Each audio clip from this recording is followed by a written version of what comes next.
Of our 2022 Washington County Commissioners meeting to order. 26. I'd see that up there. April 26th. April 12th, some minutes. Okay, I'd like to ask for the approval of the April 12th minutes. Motion to approve. Second. Motion and second. Any further discussion? All those in favor signify by saying aye. Aye. Aye. And the meeting day is April 26th, not April 12th. Thank you. Commissioners' reports and comments. Commissioner Kiefer. Yes, thank you. I have a couple things.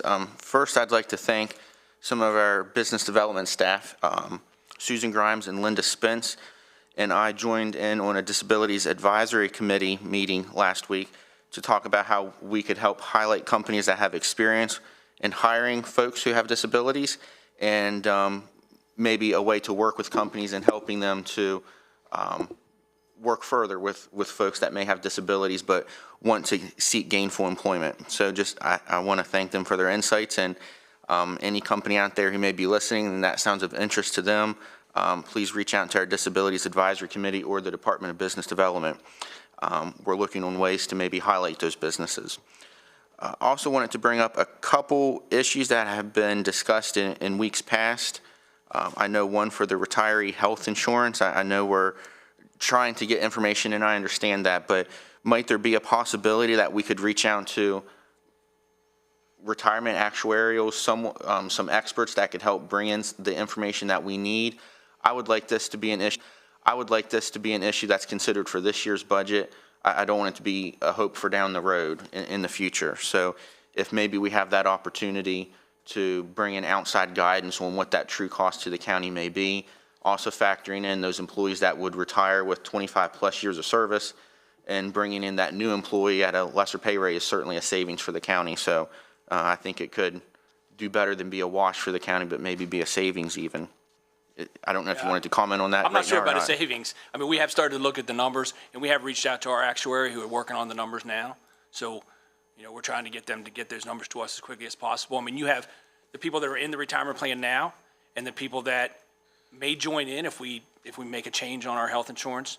There was some discussion about you know, having different levels based on years of service. So there's a lot of moving parts there. So I understand you want to try to do it this year. Do you think we'll have the numbers ready for this year's budget? I'm not sure. We'll do the best we can. You know, that's.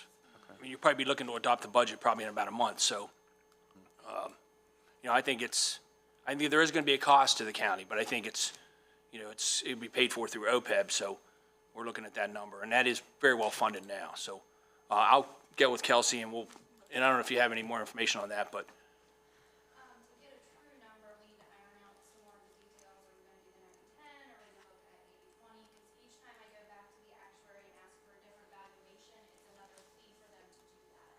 So if we can nail down some more of the details of what direction we want to go, I can get a better number. Okay. And again, as you go back and speak with whoever you need to speak with, I'm of the opinion, I think some of us were too, that if we did a 90-10 split, or even 80-20 is more generous than what we do now, it should be based on length of service. So someone who maybe just because they're fully vested in their retirement at 5 years doesn't mean that that's a benefit that should be carried on. But truly for those employees who have spent their career with the county, I think that's who we owe it to benefit in retirement as well. We also talked about some kind of hybrid or telework policy, or extending that 4-day work week policy to our employees like we do with the Highways Department and Parks Department, all while making sure county government is open 5 days a week and that all of the work gets done regardless. I've had some feedback from employees about how that might work. I don't know where we are in that process, but I know many people are interested in that. And again, it's a measure to help with fuel economy as well. Right. As I mentioned, I think at the last meeting, I did form a committee. The committee did meet last week. Actually, they met a few times and put together a draft of a remote work policy to bring into the commissioners. I think they're meeting again, I think it's tomorrow, and then I'm going to meet and look at it as well. So within the next week or 2 weeks, we'll be coming in with, the committee will be coming in with a draft of the policy for the commissioners to Could consider. you share with us who's on that committee? There's Danielle from Public Relations, Josh O'Neill from IT, and Tom Brown from Emergency Management, and missing somebody. Oh, Deb Condo from HR. Okay. So that's the committee that sort of got together before, so I brought them back together. Remember, we had a draft policy before, but then we had looked at more of a, a smaller, reduced type policy. So, and I think they were looking at the state version and some other counties that had policies to look at. So, so we'll have a draft of that. So we should be back in either next week or the week after. Okay. Draft policy for you to look at, and we'll provide that ahead of time so you have a chance to look at it before. And obviously, not every position in the county can work from home. I mean, that's true with any workforce, with any company. Yeah. If we could find a reasonable way to either accommodate or assist those employees who wouldn't get that benefit of either Yeah. a shortened work week or a hybrid work policy. Yeah, and that's a tougher thing to try to figure out. I think I think there'll be many employees in Washington County that won't be able to work remotely. They won't, based on the jobs and the services they provide. So, but there will be some. And like you said, it's all, you're trying to take that on into consideration and then thinking about, again, the county will be open. Every department will be open. Services will be provided. So those are all the things that we're trying to deal with. So. One more topic that's been brought up from time to time is, and I get feedback from employees on this, is can the county take a more serious look at take-home vehicles? I know some positions, certainly if it's an emergency services or police-related role, it's helpful to take those vehicles home because you may be on your way to work or anywhere when an emergency is needed and you need to have your vehicle and your equipment ready. But some positions have been shared with me that it's truly just a take-home vehicle. It's a vehicle to ride to and from work. And I know that there's a little bit of a cost that's added onto their salary at the end of the year for tax purposes, but at the end of the day, it's a cost to the county still. Right. And when we have high gas prices, that's more of a cost to the county. So I don't know if we can look at something where maybe once we do go through and maybe thin out some of those take-home vehicles. I heard that we had one vehicle that was given out as a take-home vehicle just because the battery, every time someone got in the car to start it, the battery was always dead because it was never used. That's not a good reason to make that vehicle a take-home vehicle necessarily. I think you've heard that too. I haven't heard that before, Okay. but obviously everybody's got stories about, their coworkers taking a vehicle home and they don't really need to, and so you hear all kinds of different stories. But I agree that I think, I encourage all of our department heads and division directors to look at all their vehicles on a regular basis. We haven't looked at it, overall. We do have, HR does monitor all that and they look at all that, so we can do a more comprehensive look at that. But If we could, I know I hear a lot of you hear a lot of stories too, and some of them are, some people don't know the whole story behind everything, but. Well, and that's why I'm asking for a comprehensive review. That way we can dig down into what those details are. But, it is mind-boggling to me how many take-home vehicles that we, as a county, do have and do provide. Right. And at the end of the day, that's a cost to our citizens. So as we go through our budget process and are trying to find a way to, make sure that we are responsible to our taxpayers, that we have a lean budget, but we are fulfilling the needs that need to be taken care of, we prioritize things. And I'm not sure if a take-home vehicle, just because you're a division director, or have a supervisor title or a management title warrants a take-home vehicle. Yeah, no, I would agree. I think that, there has to be a purpose for it, right? And if you can park your vehicle at the county and come get it if you need it, or if you only need it once every 6 months, there's really no reason to take it home. I agree with you. So, okay. So we can take a comprehensive look at the take-home vehicles. That's all I have. Thank you. Commissioner Burkett. Good morning, everyone. Last week was a busy week for me. I attended several openings, including Maryland Watchworks and Planet Fitness, and so we welcomed them to Washington County and many years of business success. My wife and I attended the Teacher of the Year Awards banquet that was hosted by the Chamber of Commerce last week. Congrats to all those teachers nominated. I believe there was 99 teachers nominated from across Washington County. Out of that, 5 finalists were chosen, and then Elizabeth McDonough was awarded the Teacher of the Year Award. She received a total of $6,000 that she can use in her classroom and a new car, the use of that new car for the next year. And then she goes on to represent Washington County at the state level, and so congratulations to her. On Friday, my son and I participated with the county staff in cleaning up an area along Antietam Creek, and got him off the computer for a little while and out in the community. Saturday, I visited the airport for open airplane day and closed the evening with my wife at the Maryland Theater to watch the students of Barbara Ingram's school perform, and they did a really great job. And then finally, I just want to echo Commissioner Kiefer's comments on the retirement benefits. This was brought up several weeks ago, and we received an email from the CFO saying that it might be another couple weeks, but I too would like to see this addressed in this year's budget. As you're talking about cars being taken home and other stuff that I see around the county, I think that it's a benefit that we could add to our retirees. And I have offered several opinions and thoughts and emails on what we could do. And so I would think you could take all those at one time to somebody and get an idea of what the cost would be. So for those who are asking about that issue, please be patient. We are trying to work through the issue. That's all for today. Thank you, Commissioner. Commissioner Wagner? Well, good morning. Welcome back from Easter. I would hope that everybody had a fulfilling Easter and family time.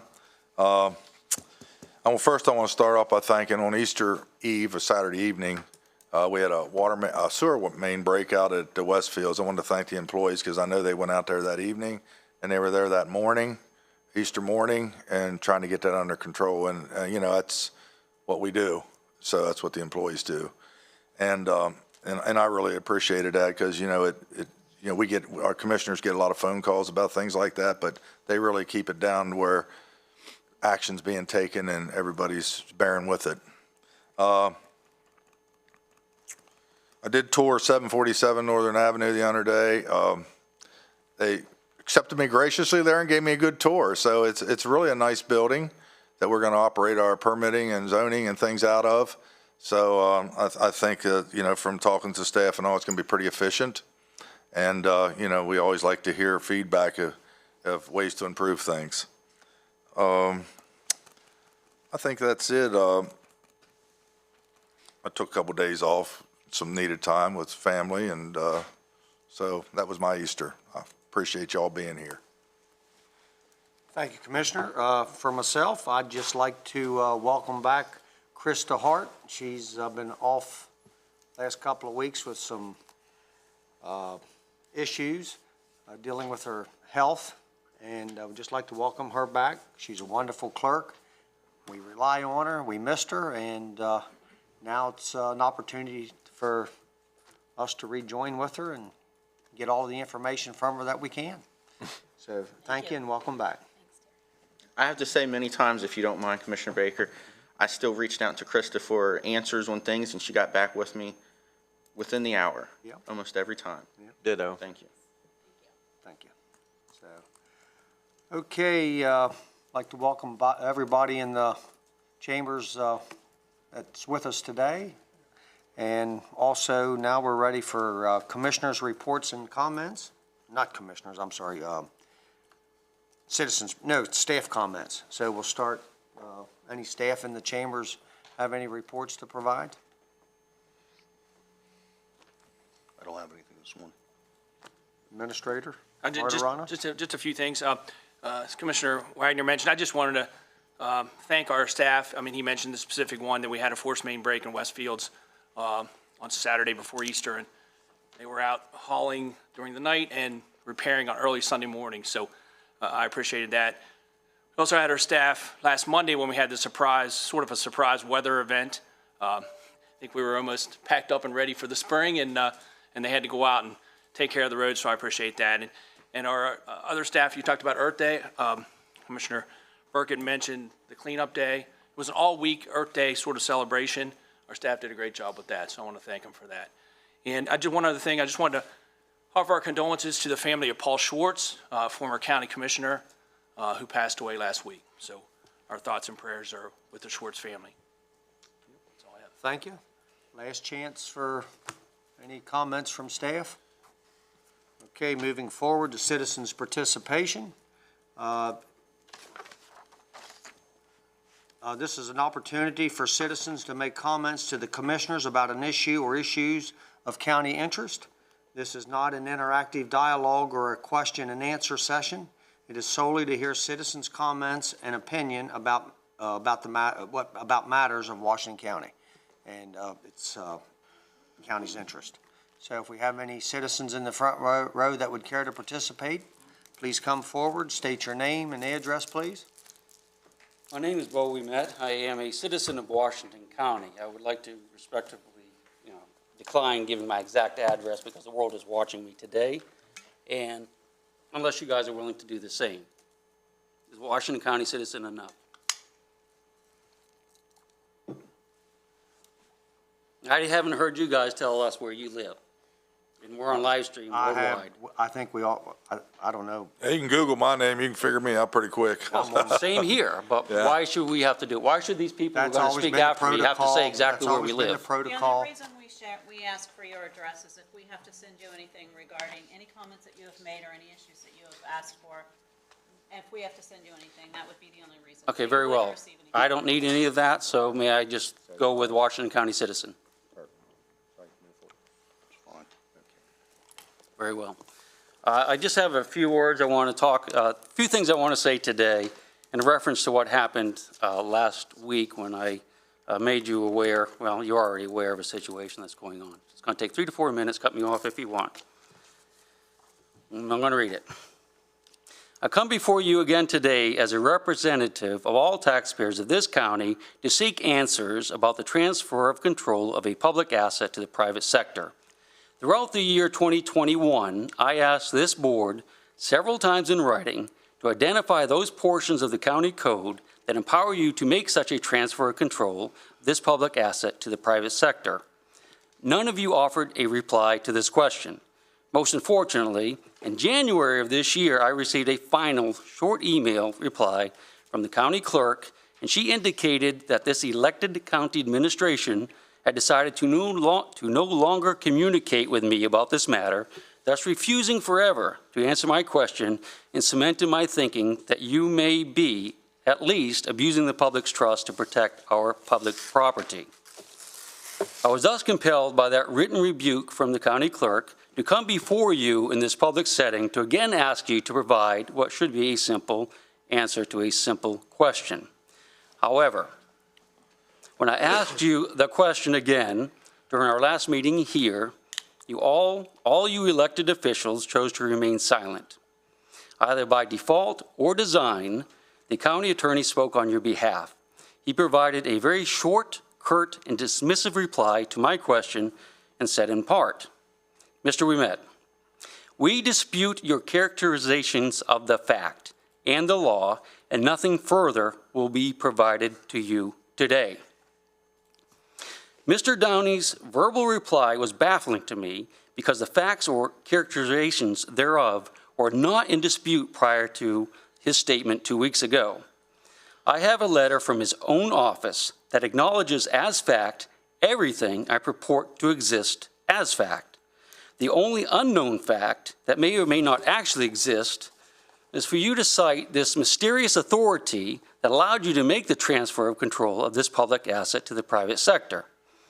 And to conclude, the undisputed facts that we both agreed to that existed prior to the last meeting here, and I have this in writing, is the presence of a solid 6-foot-tall board fence, the installation of a multi-ton stone barricade, and the posting of no trespassing signs, all being placed by private entities in the public right-of-way to block the public from using it.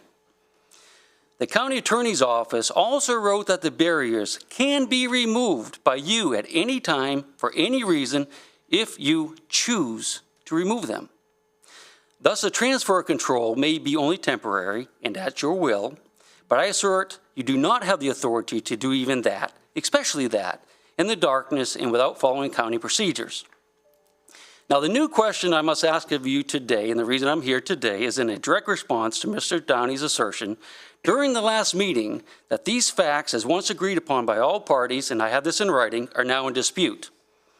I would like to ask you to provide to me and the taxpayers of this county this new set of purported alternate facts that Mr. Downey says he now possesses. At the last meeting, he did indicate he would provide them to me, just not today. It's now been 2 weeks, and I have yet to receive your newly minted characterizations of fact. I'm not supposed to ask questions, but I'm going to ask the question rhetorically. When can I expect to receive your new interpretation of the facts, as I've outlined above, that Mr. Downey referenced in this very chamber 2 weeks ago? Thank you. Thank you. Okay, any other citizens in the front row care to, you'll be all right, ma'am. You'll be all right. Well, front row.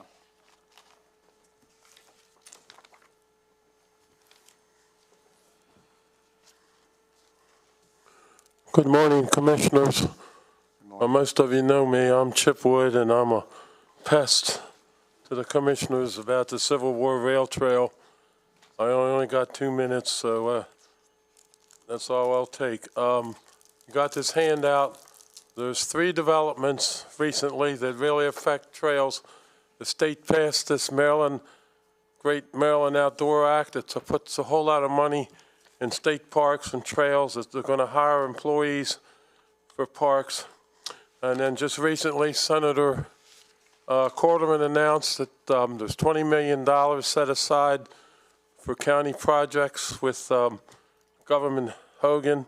And then your county budget is still in the final stages. So what I propose here is a study, and it's a new approach to studying the trail. Just look at the political contention points and the complaints of the people, particularly down there in South County, and have your engineers analyze these complaints. And I think most of them can be remedied. And so you can also look for parts of the trail path that can be opened up. For example, between Manor Church Road and Lappins Road, there's 2 miles of trail that could be opened up for use. So people could be using parts of this trail already, and then you can judge from people using it how much more effort to put into it. So that's all I got. Thank you very much. Thank you, Mr. Woods. Anyone else in the front row care to participate? Please come forward. State your name and address, please. Morning, Austin Heffernan, 1118 Hamilton Boulevard, Hagerstown. I was just coming today to support Chip and his ask on the Civil War Rail Trail. This is such an incredible gift that the state gave us just about 31 years ago when they spent $550,000 to buy the rail bed between City Park and Weaverton. It's a resource that's been sitting there, and I know it's been out for petitions. The petitions that have been done in the past show a clear preponderance of county residents that are in support of this. They want more outdoor space. They want more places for family activities. It would be a tremendous boon to the county. There's a minority of county residents that are opposed to it. I've heard some of the comments about, it'll bring crime into South County. It will, there'll be litter along the trail. I can assure you, I ride trails all summer long, all over the U.S. If I can get out on my bike, I do. I have bikes I carry in my airplane to go do that.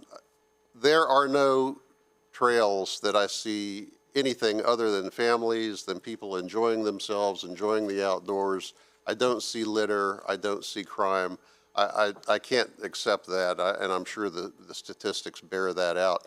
The only thing I can understand is there are some residents in South County that believe that when the railroad abandoned the rail bed, that the right to that property reverted back to them. And I understand that. That's a very simple matter to dispute or to prove one way or the other.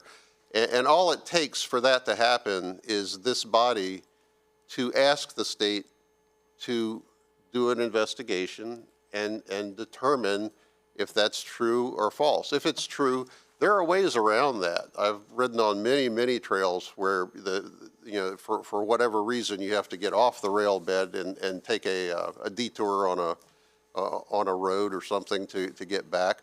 And some of them are chopped up, but it's not a difficult thing. And it's really, I mean, we do title searches every day in real estate. It's not a big deal to do that. But it's not going to happen. Nothing's going to happen until this body asks for it. August of 2020, the city of Hagerstown sent a letter to Governor Hogan, to DNR, and to this body asking to support the rail trail. Let's get this thing going and find out, is this really something we can do? I mean, it's such a shame that we have this beautiful resource, and if any of you want to see pictures of it, I've flown over it many times and taken numerous photographs. It's such a beautiful area of the county, and it's a shame that we can't use that our residents can't use it. $550,000 back in 1991, that's over about 1.2 million today.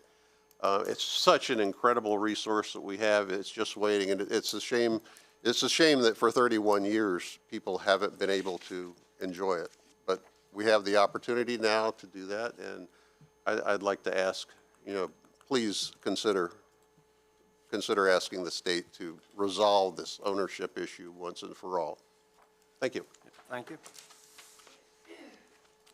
Anyone else in front row care to participate? Second row?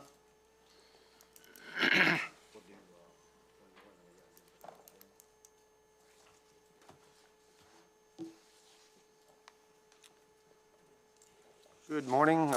Please state your name and address, please. Good morning, Stephanie Phillips, AKA Schlepo. You have my mailing address for correspondence, previously P.O. Box 1264, Falling Waters, West Virginia. Thank you. First, I'd like to thank you for your service to the community. Here is an invitation to International World Peace Day addressed to Washington County and the state of Maryland.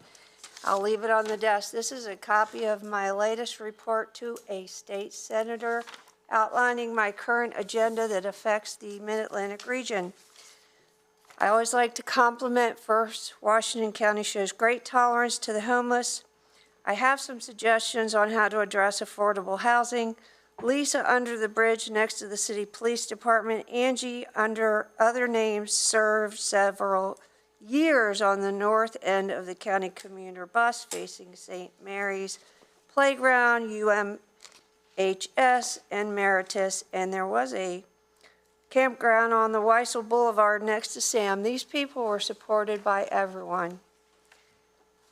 2, great problem. Too many great things to do in the same day. The Citizens Emergency Preparedness Day and the Women's Expo need to be coordinated to separate days. That is a great problem. Areas of need improvement. 1, segregation ended with Brown versus the Board of Education. 2, I prepared a letter to former residents to expunge court record and reasonable restitution per square feet. Cheap rent came to great expense physically and mentally, and actually came out to over $700 per square foot. Injury falling off the county commuter bus helped link the coordination of former residents, insurance, educational study, business community, local hospital, state health department, justice, potentially qualifying certain individuals to be invited to federal racketeering case in another venue. Your hospital did not provide COVID masks for 3 months into the pandemic, and they violated Maryland State Health Department law of inhumane treatment by placing patient in the equivalent of a closet with no heat, bed, blanket, bedpan, ability to go to the bathroom, which is inexcusable since there was a full-time attendant at the door continuously, resulting in major post-traumatic stress disorder. Next, mixed appropriations at your community college. I've assessed their security at the mall and campus. I'd be happy to discuss further, and there were some inappropriate mock job interviews. Justice court system failed to follow due process, opening by asking me if I'd like to plead guilty to unspecified charges and save the court some time. In exchange, I could return to the residence. I had already vacated and returned all of the keys. Did I need a lawyer? Now I'd like to compliment you in closing. I believe most of our civil servants, politicians, business owners, and residents are trying to improve the problems that are systemic everywhere around the world. And I'm providing an independent voice, not just whining and complaining, but identifying important issues and trying to offer some practical starting points of solutions. I appreciate all of your efforts and courage for trying to lead other communities in these areas. I have noted your progress, and I do thank each and every one of you. Your geography and national security interests make it necessary in this region and will hopefully help our entire country. Thank you. Thank you. Okay, we're going to have to move to some public hearings, and then we'll come back to citizens' participation.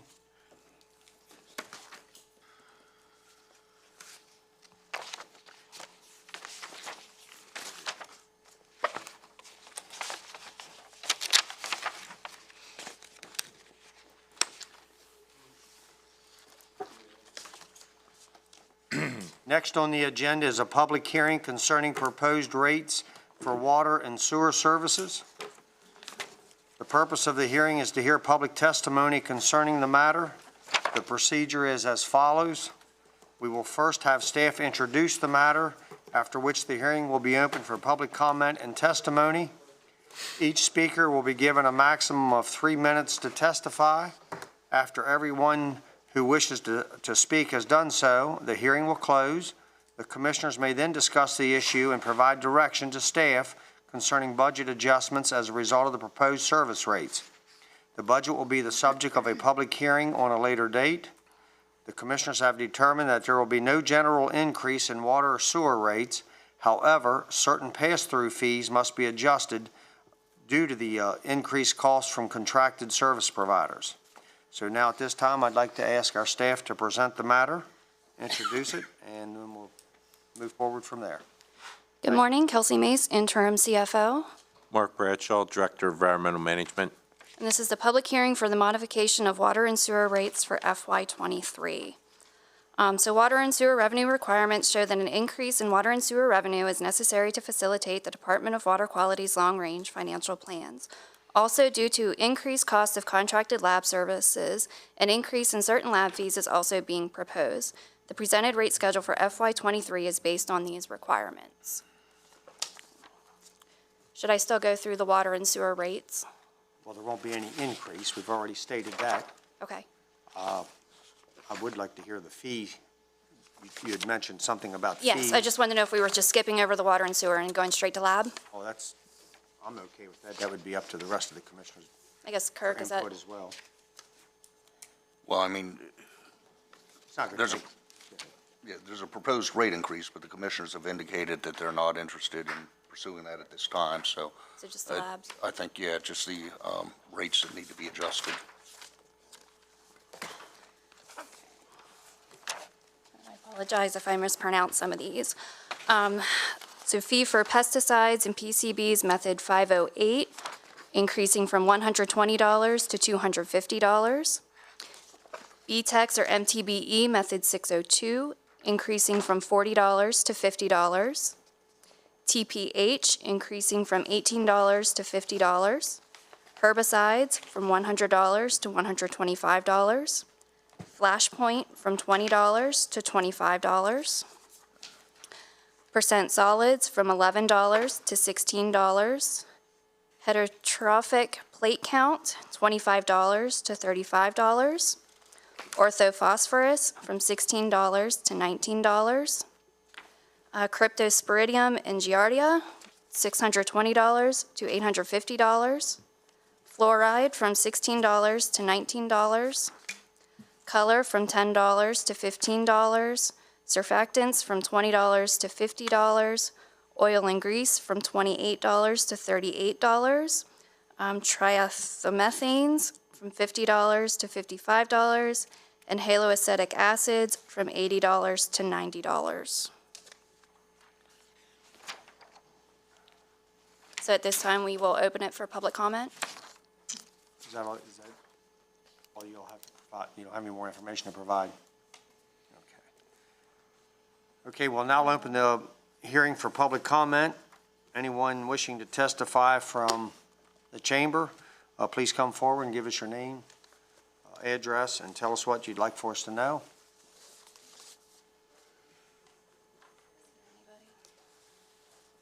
Okay, we have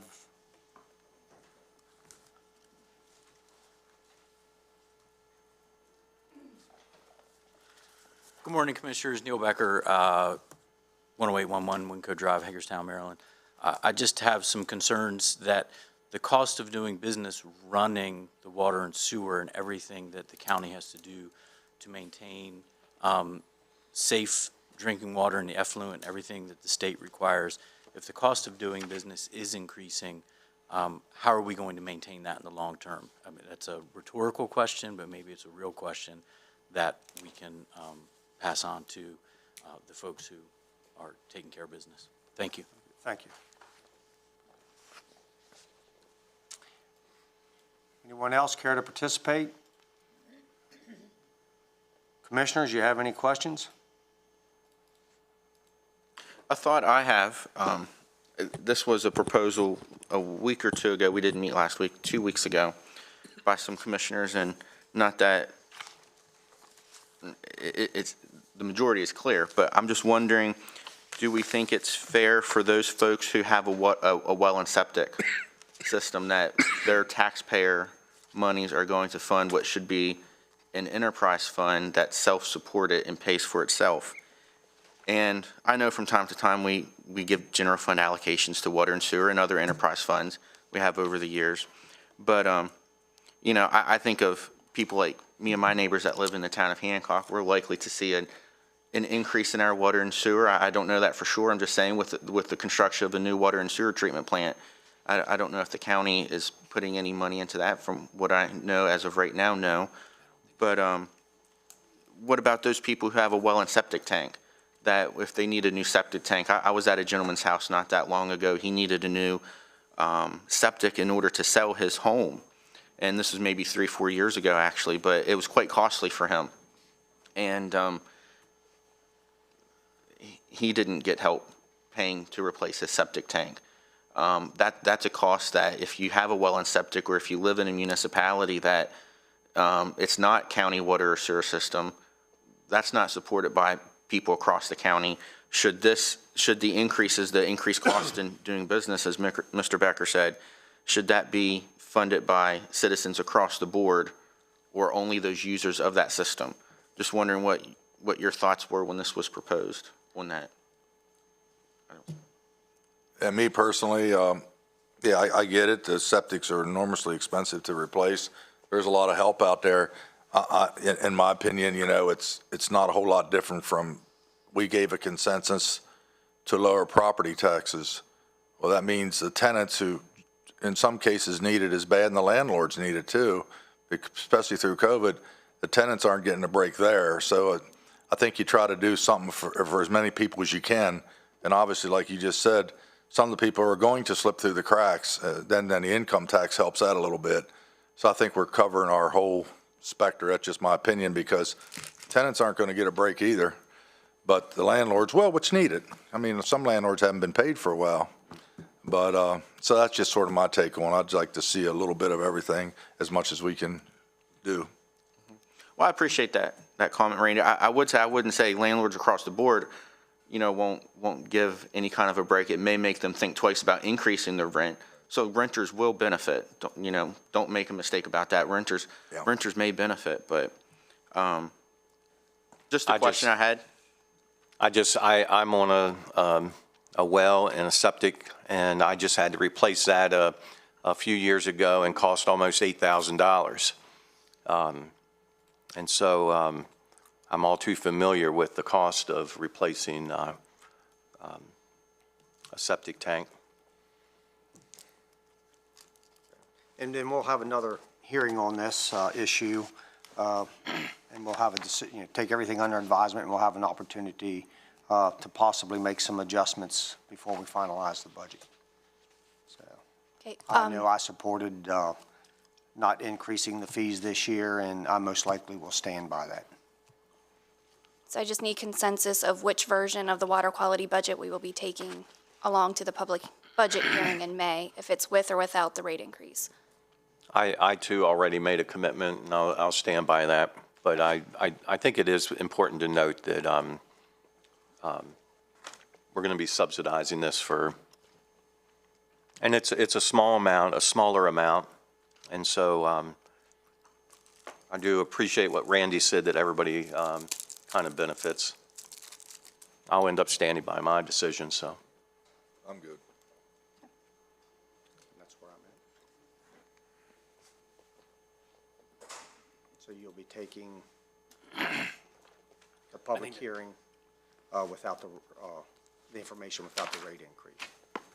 Right. I mean, I think that's a consensus of this board that the budget going to public hearing will not include the rate increases. Right, now Not these only the rates are, generalized rate increases, but will include the specific Yeah, part of it. not right, not we will other include the ones. lab, but not the water and sewer rates. Right. And those rates, as you know, will have to be adopted sometime before the actual approval of the budget, which will happen Right. sometime What was it? late May, Cost so. 26,000. Right, so you can adopt it today, or you can adopt it at a later time. This is separate than our regular budget adoption. So we I need, think, I think we, and correct me if I'm wrong, Kurt, but I think this board has always waited and done that right prior to adopting the actual budget. Correct. Because after you have, because that does give the public another opportunity to comment at the budget hearing in May. And then we'll just have to remember that those, whatever those fees are, will have to be adopted prior to the adoption of the budget. good? Yep. Okay, that concludes the public hearing.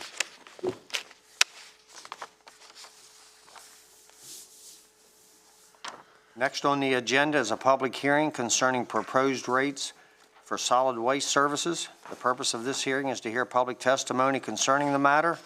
The procedure is as follows. We will first have staff introduce the matter, after which the hearing will be open for public comment and testimony. Each speaker will be given a maximum of 3 minutes to testify.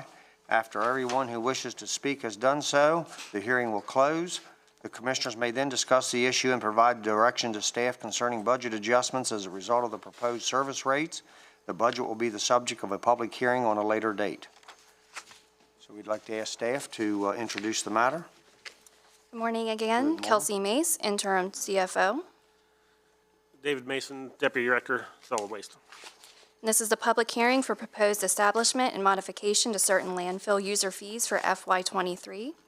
Currently, the cost of disposing a mattress or box spring is charged at $120 per ton, where the $10 minimum charge usually covers one mattress and one box spring. The proposed fee is $5 per mattress or box spring for up to 5, and any combination of mattresses and box springs, and then more than 5 would be charged at the current weight of $120 per ton. There's also a proposed fee increase for compost due to increased costs of the process.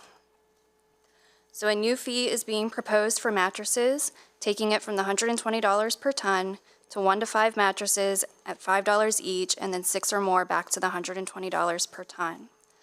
Compost fee is being proposed to be increased from $20 per ton to $30 per ton.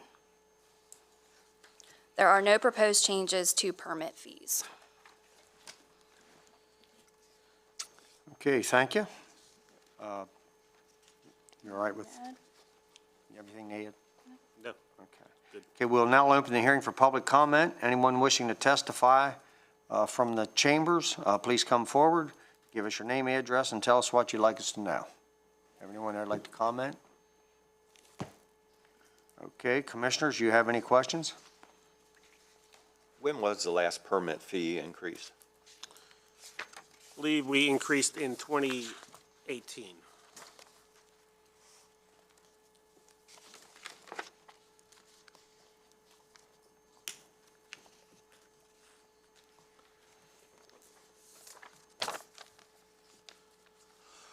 And then how about on the mattress fee? Mattresses have always been the same price. We're separating them. Well, there's a couple different reasons. We're trying to recycle, do a mattress recycling program to keep them out of the landfill. So we need to kind of have a separate fee for that, but there's also proposed legislation in Annapolis to ban landfilling and incineration of mattresses as well, so kind of playing off of that, if that gets passed, we'll have to find something to do, so we're kind of trying to get ahead of that, if it does pass. Well, a lot of people are disposing of mattresses lately. We just got 2 truckloads in today, this morning, yes. So for an individual to bring a mattress in, it's gonna cost them how much? If it's just a mattress, it's $5. And we currently charge, It would fall under a $10 minimum fee. So it'll be, if you bring in a mattress right now, it doesn't reach that minimum amount, so it'd be a $10 fee. So if you're bringing in a mattress in box spring, you're paying $10. Gotcha. Under the new rates, you're still paying $10, but you'll save money if you're bringing in multiple mattresses up to 5. Most of your homeowners bring 1 or 2 mattresses, that's probably it, right? Yeah, most of the time, yeah. Yeah. So it's a savings for them. Yeah, for the most part, yes. Yes. okay, any other, commissioner comments, questions? And you'll be, does this come back into us, right before we approve the budget also? Yes. Okay. So we'll be discussing it again right before we approve and vote on the budget. Okay, thank you. Thank you. Anybody else testify? I ask. Okay.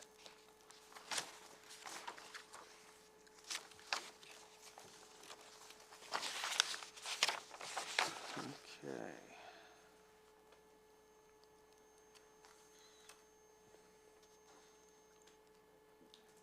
Okay, yeah, we're a couple of minutes early for the next public hearing, so can we go back to citizens' participation? Yes. So we'll go back to citizens participation. The next public hearing will be at 11 o'clock. So do we have any other citizens here today that would care to provide some information to the county commissioners? All right, sir. Please state your name and address. How are you this morning? Good, how are you? Good.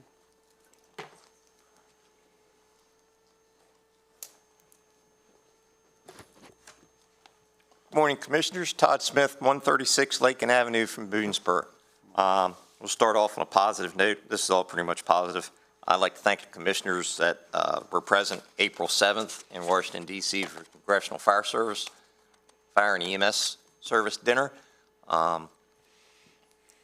If you paid attention to a lot of the keynote speakers, a lot of the things that we were discussing that come from the Fire and Rescue Association, the EMS Committee, DES, were all national problems, not just specific to Washington County or the state of Maryland, but it meets all those.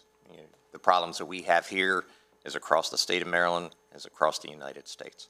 And if you got to pay any attention to the back of the room during the dinner,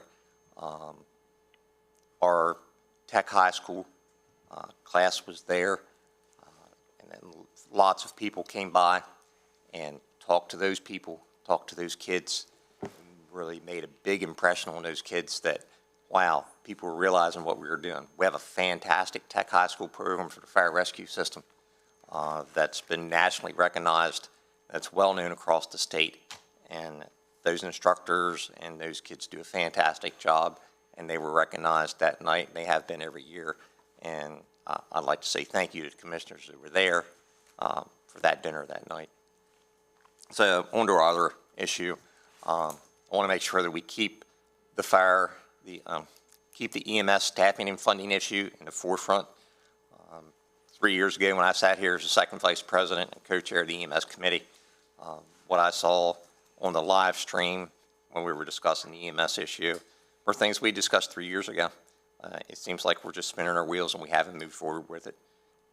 It's been getting progressively worse as it goes. Our paramedics and EMTs do a fantastic job across Washington County.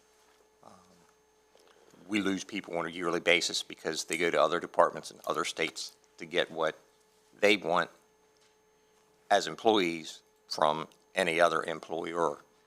They want a decent salary. They want a secure job. They want a decent benefits package. They want a retirement system. We have people who work in this system that work and work and work and work and work up until the point that they can't work anymore. And then they barely make it when they retire because they don't have a decent retirement system.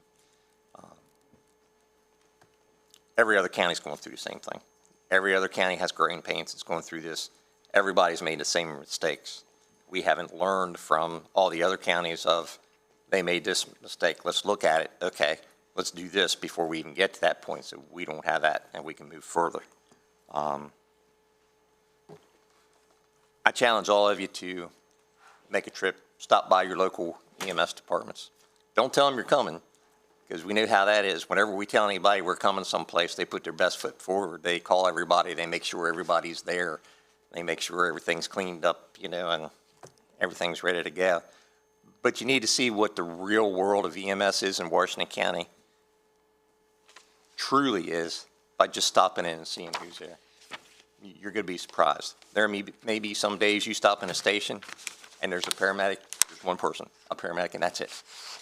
Or it may not be a paramedic, it might be an EMT. Or you may stop by and there may be nobody there at all. That's the truth. That's the real world out there. We get out on calls all the time.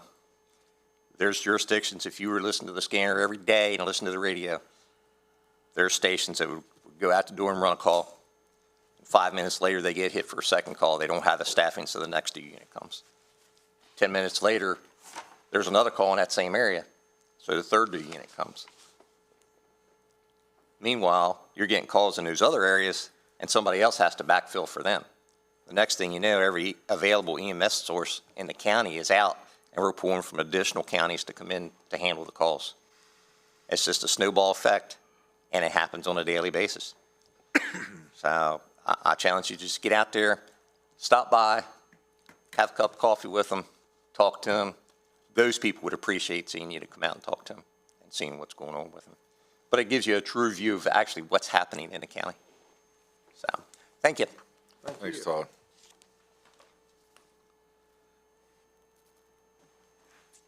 Any other citizens in the chamber's care to provide a comment to the commissioners?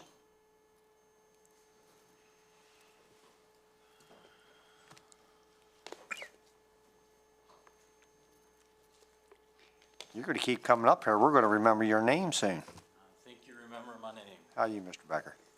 I'll keep it brief so you can make it to the 11 o'clock hearing. Thank you, Commissioners. Good morning again. Thank you for the opportunity to address this body. I am here again to advocate for a fully funded Washington County Public Schools budget. I've done it in person. I've done it via email.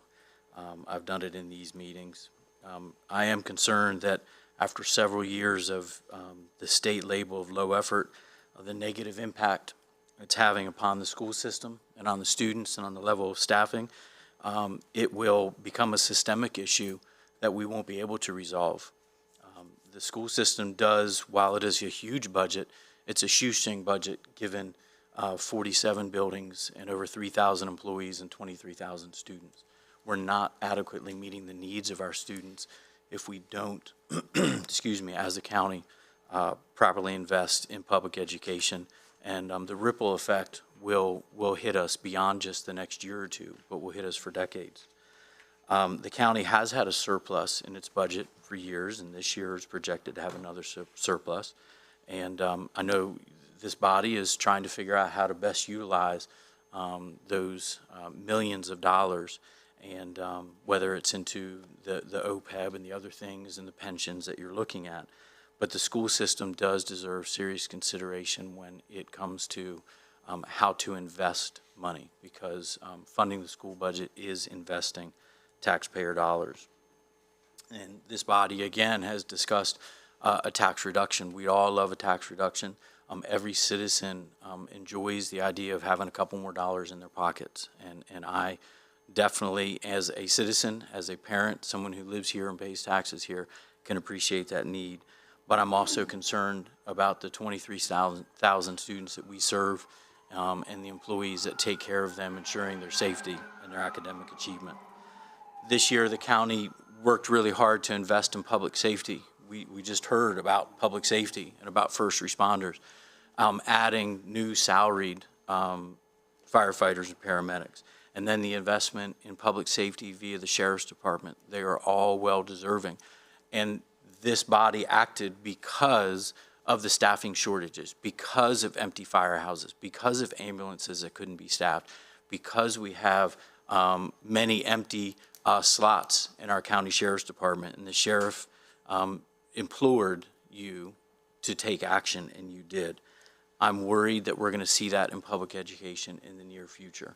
Your CFO has talked about being in the red in the coming years with the tax cut. We can't afford to do that. The school system can't work in the red, which, and I'm not trying to be alarmist, excuse me, but we do need to ensure that we are properly staffed, that the investment in the school system is there, because we will, and this is a reality, this isn't exaggeration or hyperbole, there will be classes of 30 to 40 and more students as the norm if we hit the staffing crisis that the Sheriff's Department was talking about. That investment is necessary. The incremental increases, especially when affordable in a year like this one, make more sense than down the road a huge amount of money and an emergency action needed to be taken. So thank you for considering fully funding the public education budget. Thank you, Mr. Becker.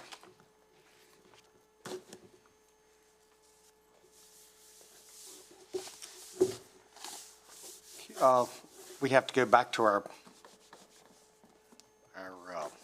public hearings, and then as soon as we get ahead of schedule a little bit, we'll go back to citizens' comments. Sorry.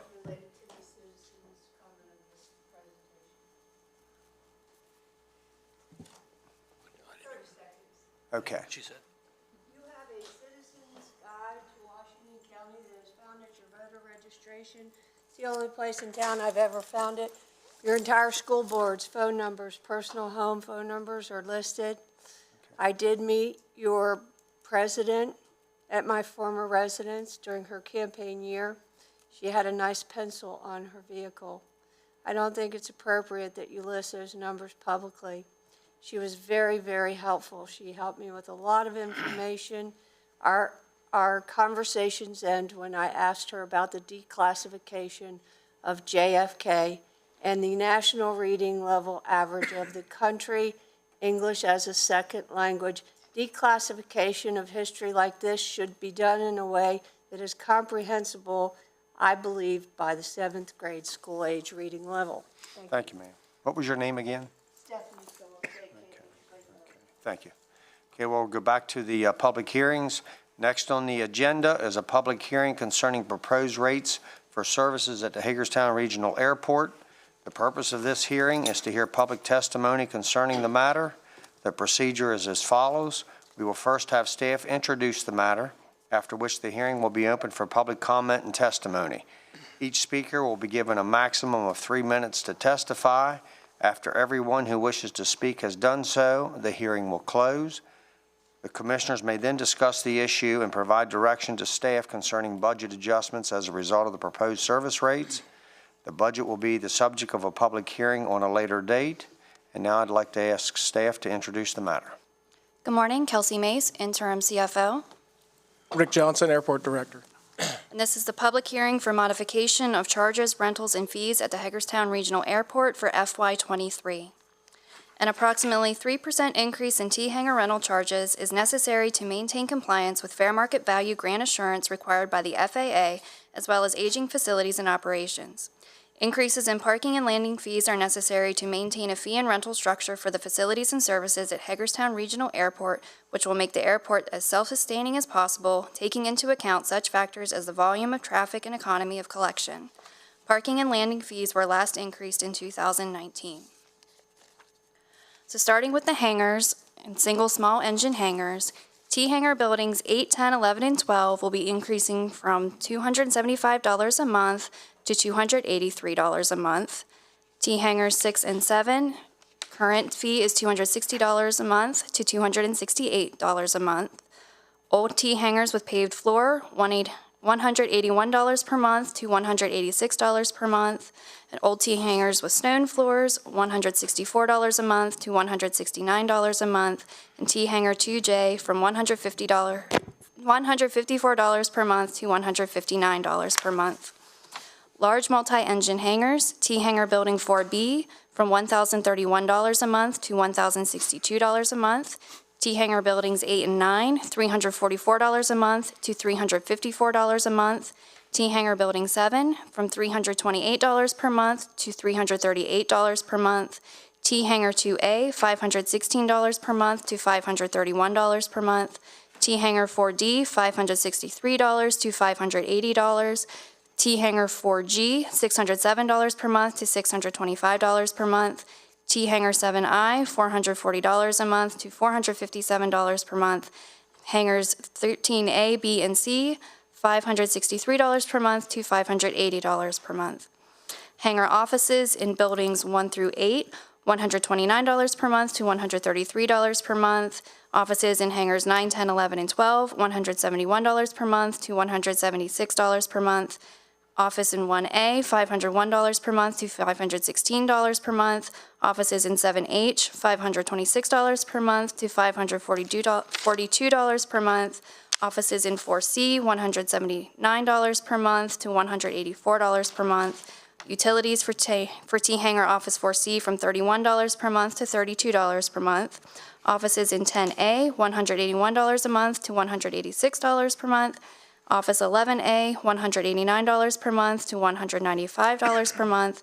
Offices in 12N, $140 a month to $144 per month. Combination of office and hangar space in hangar 4A and 4H, $691 per month to $712 per month. Offices 7A and hangar 7B, $580 per month to $597 per month.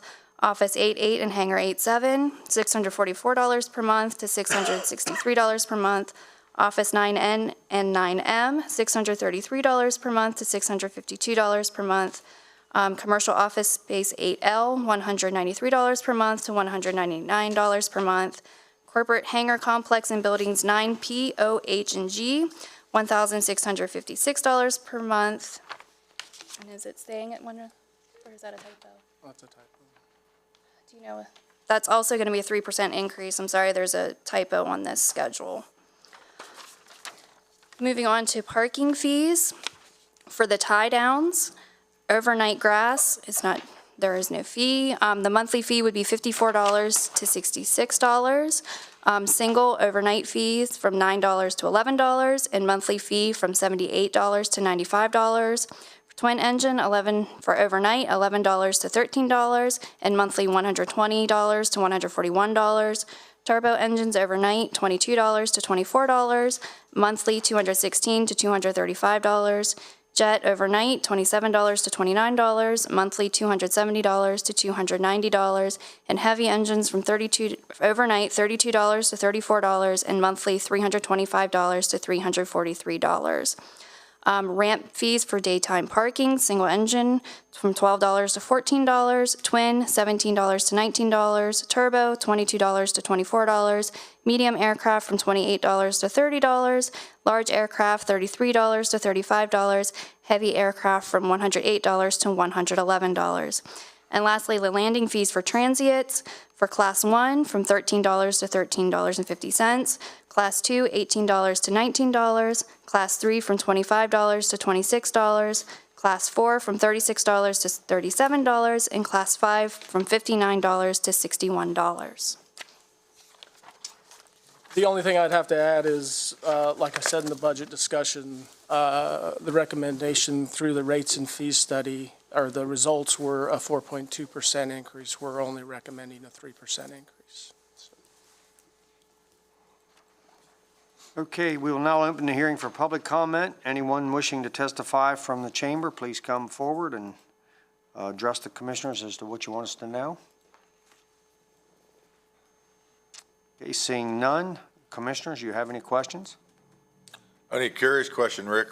Who pays the water and sewer in the hangar offices? Is that included in the rent, I guess? It is for some, not for others. It's dependent on whether the hangar was built with a separate meter. So if it's not metered separately, then it's paid through the airport. These increases, what's been the average increase per year over the last few years? They haven't been raised since 2019. I believe in 2019, it was around a 3% increase. Okay, any other questions, comments from the commissioners? Okay, we'll have to go back, see someone who would like to participate in public comments. Please come forward, state your name. The address, we have your address.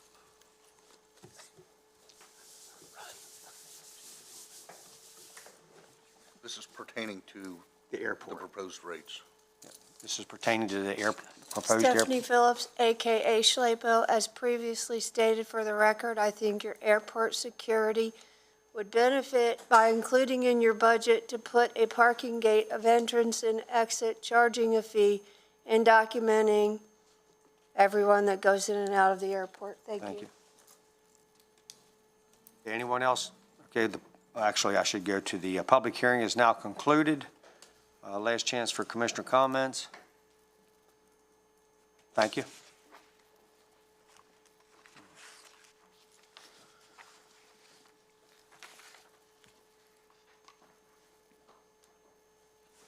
Okay, the next public hearing will be at 11:15.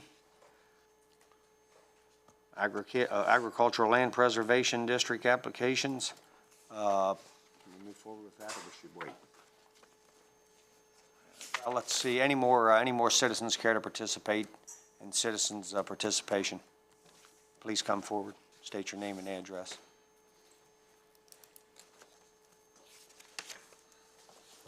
Dan Tedrick, 3 Brennan Drive, Clear Spring, Maryland. Welcome. Just wanted to come down and last few years, I know most of the time you commissioners all have been able to attend. I'm a member of the Central Maryland Labor Council. We normally have a Workers' Memorial Day. Last several years, because of COVID, we have not been able to have one. So I'd just like to remind the commissioners and everyone watching to this Thursday, April 28th is Workers' Memorial Day. Please take a minute to think of all those that didn't return home from work, that got killed on the job. Thank you. Thank you. Okay, any other citizens care to participate? That concludes citizens' participation. And can we move forward or not? Okay, so we'll move forward with the last public hearing, and that will be Mr. Boggs. Good morning, Commissioners. Next on the agenda is a public hearing concerning agricultural land preservation district applications. The purpose of this hearing is to hear public testimony concerning the matter.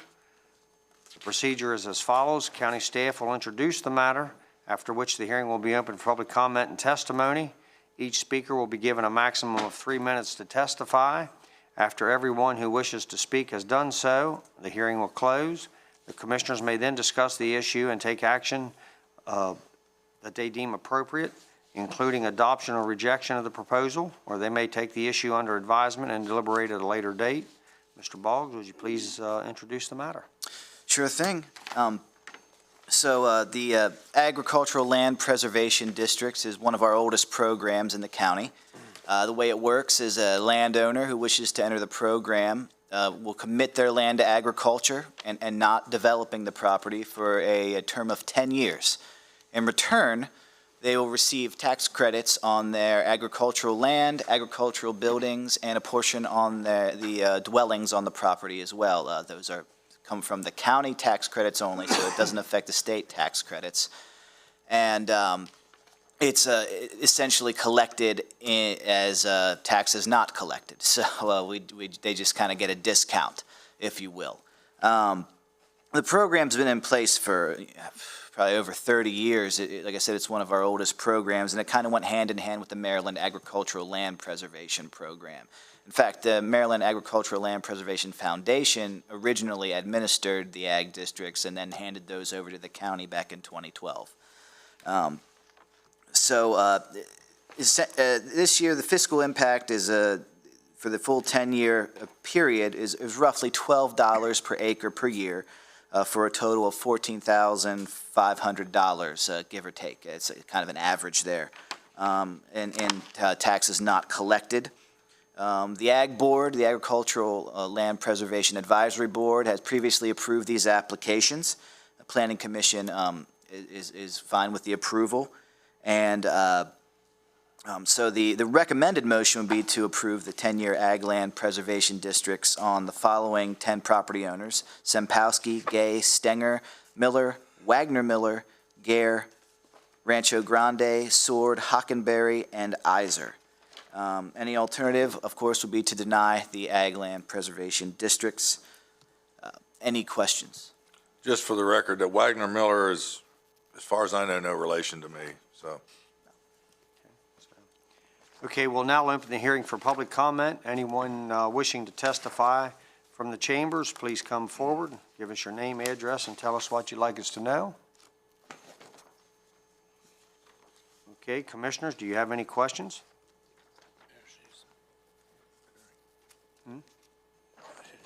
Oh, just please come forward.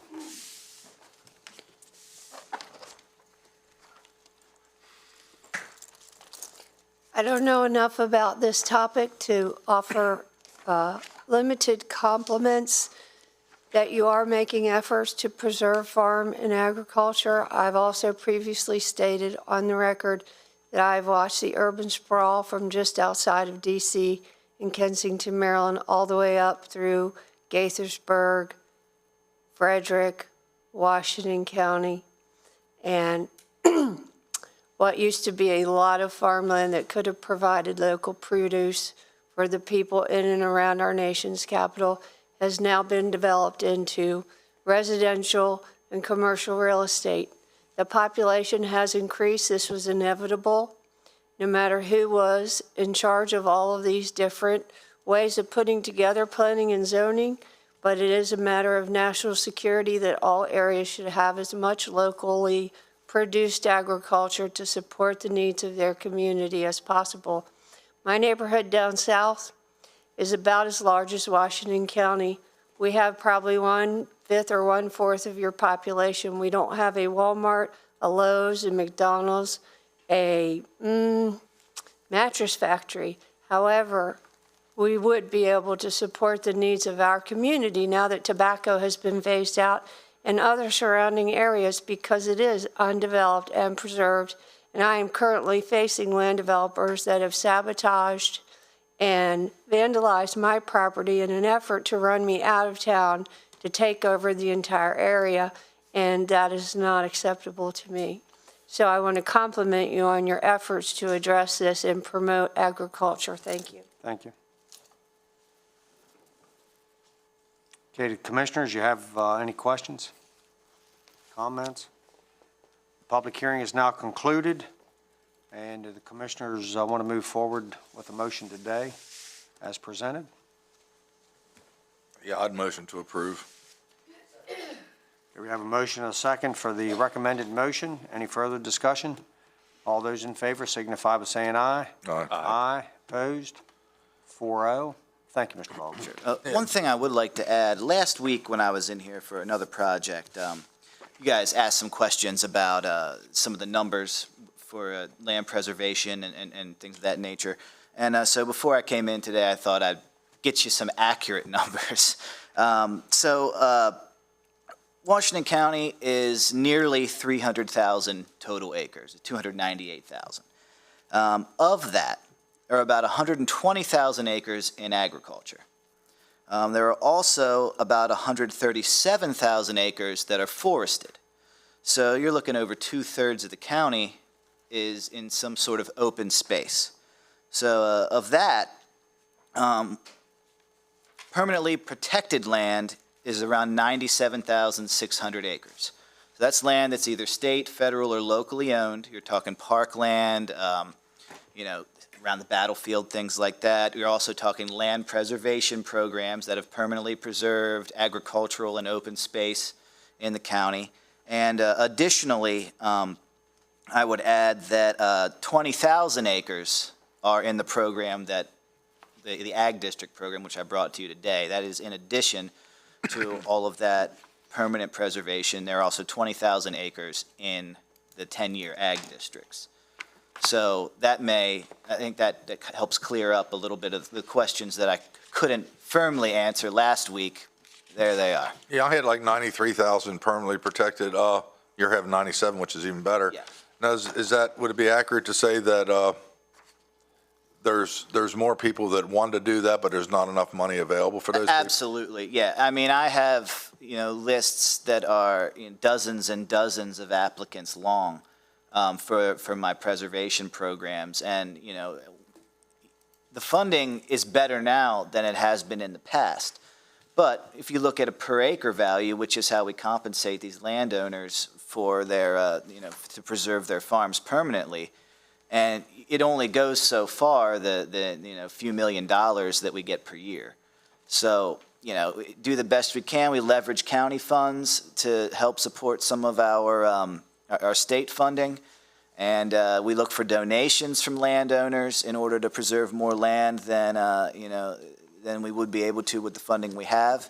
And essentially, we just get it done as fast and as best a rate and as economically as possible. Thank you.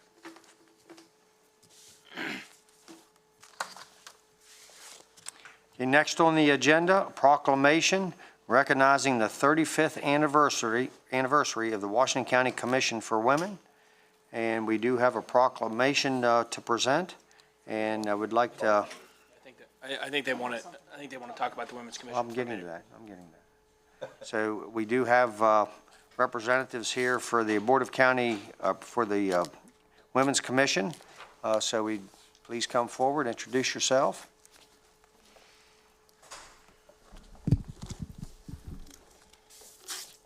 Good morning. Good morning.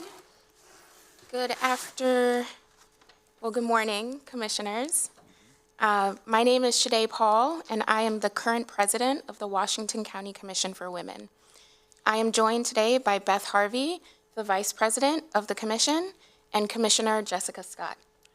The Commission for Women was founded by Washington County Senator Victor Kushwa and Senator John Deere in Senate Bill 785.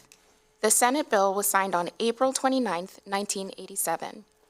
The Commission for Women acts as a catalyst for change by educating the community on women's issues, promoting the role of women, advocating on behalf of women, and celebrating the accomplishments of women in the county.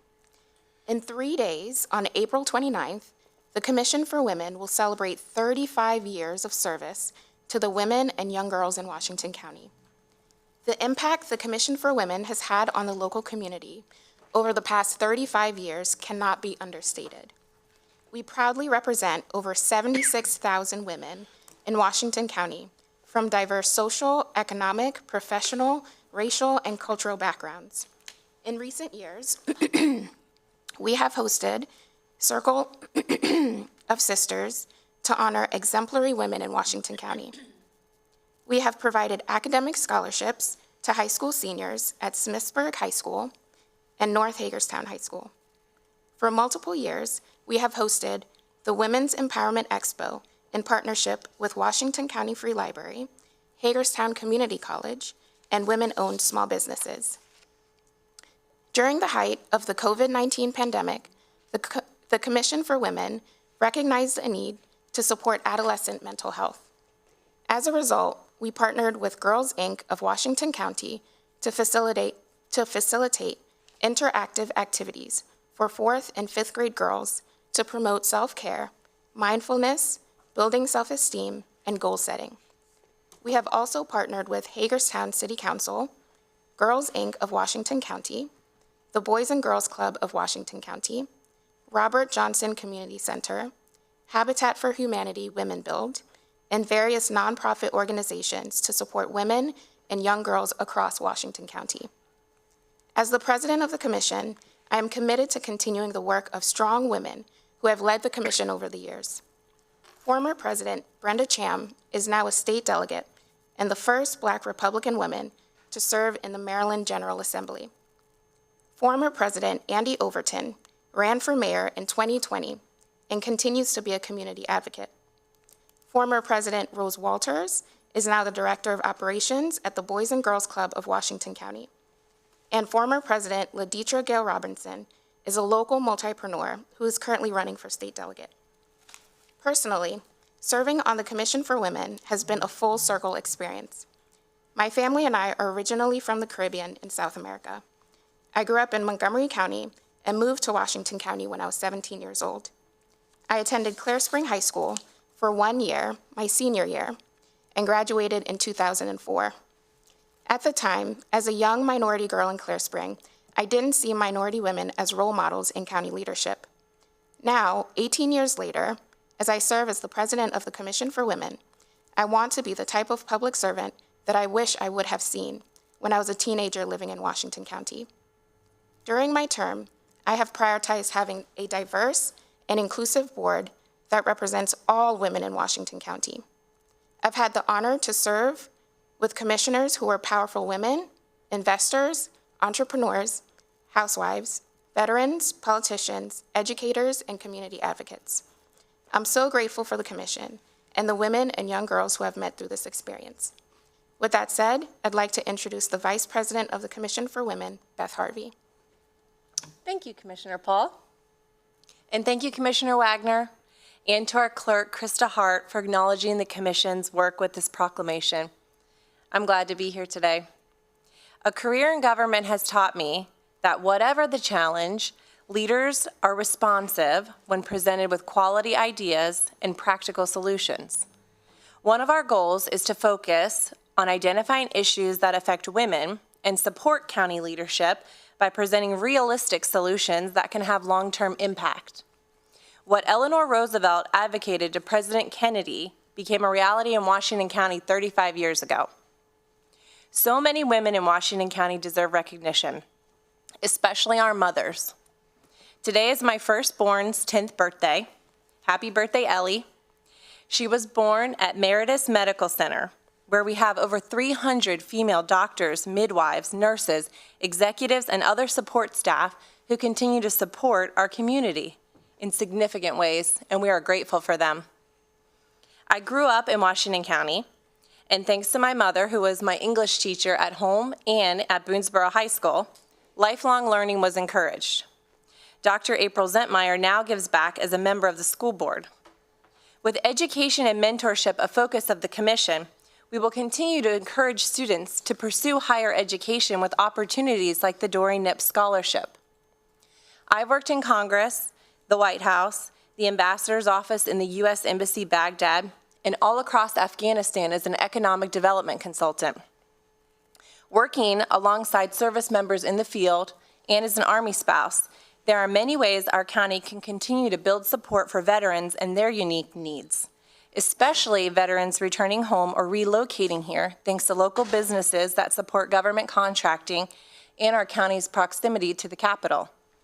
We are proud to have a veteran currently serving on the commission, Commissioner Melissa Wilder.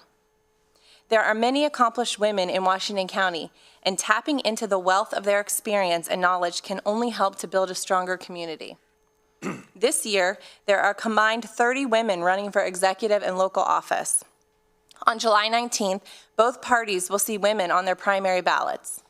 By mentoring women to engage in the political process, supporting veterans, offering scholarship opportunities to young women, and building community partnership, the Commission will continue to offer sound advice and practical solutions to the Board of Commissioners.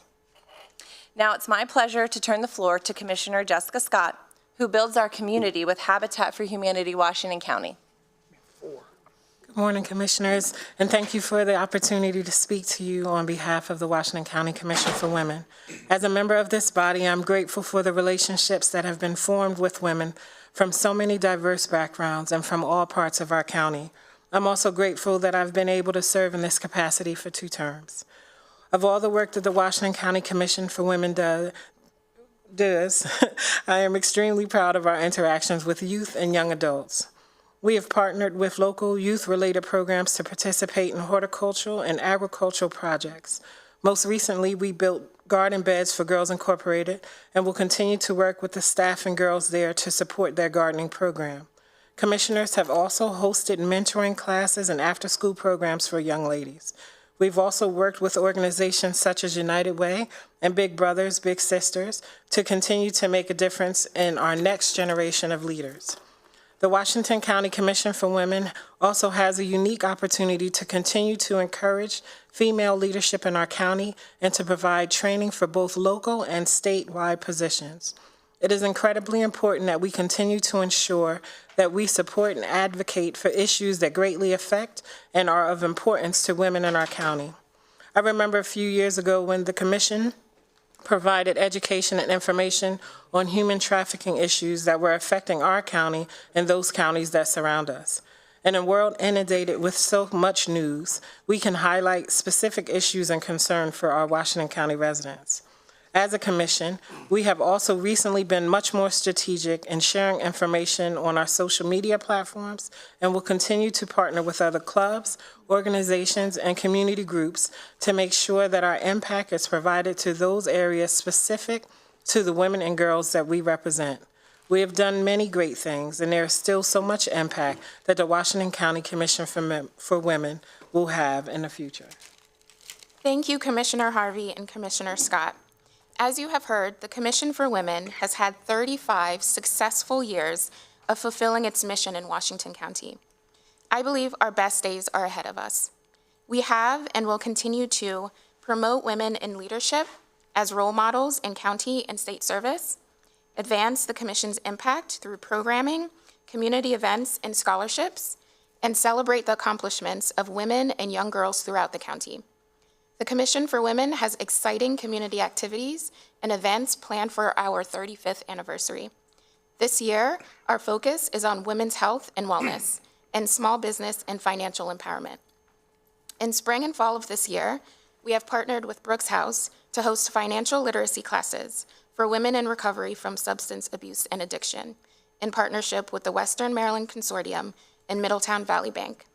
We are also planning the first ever TEDx in Washington County for women and young girls. We also aim to increase funding for academic scholarships and impactful community projects. We hope you will support us in our endeavors. Thank you for your time. Thank you. Very nice. Thank you, ladies. So we do have a proclamation to present, and I'd like to ask Commissioner Wagner to present. I think we're going to go over this way. Okay. Yeah. You guys have spoken to this proclamation at least 3 times over. I think it deserves to be read again. So we're going to read it again. Congratulations on your 35th anniversary, Washington County Commission for Women, April 2022. There's a lot of whereases here, so bear with me. Whereas in 1987, Senator Victor Cushwell IV, Democrat, District 2, Washington County, and Senator John Durr, Republican, District 3, Frederick and Washington Counties, presented Senate Bill 785 to the Maryland State Legislature. On April 29th, Governor J. Miller Tulls signed a bill into law establishing the Washington County Commission for Women. And whereas, for over 3 decades, the Washington County Commission for Women has worked to educate the community on women's issues and serve as a resource for women in the community. And whereas, the Commission for Women developed Women to Watch, an award to celebrate women making great strides in the local community in areas that might impact women and young girls. For over a decade, the Circle of Sisters Banquet secured appropriate recognition of women's accomplishments and contributions to Washington County. And whereas, to overcome discrimination against women in public and private employment, the Commission for Women hosted the Women's Empowerment Expo. Through the creation, selection, and awarding of scholarships, the Commission for Women expanded women's access to higher education. And whereas, the Commission for Women has cultivated and maintained local partnerships to execute community activities and events. The Commission for Women has partnered with the Washington County Free Library, Hagerstown Community College, Girls Inc. of Washington County, Boys and Girls Clubs of Washington County, Habitat for Humanity, Robert W. Johnson Community Center, and other local, public, private, and nonprofit organizations. And whereas the Commission for Women encourages women to become candidates for public office, Former President of the Commission for Women, Brenda Cham, currently represents District 2B in the Maryland House of Delegates. And therefore, we, the Board of County Commissioners, Washington County, Maryland, do hereby recognize the great contributions of women in Washington County. With appreciation, we commemorate the 35th anniversary of the Commission for Women, awarded this 26th day of April, 2022 by the Board of Commissioners of Washington County, Maryland. Thank you all.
Thank you. Hi, I'm John. Thank you very much.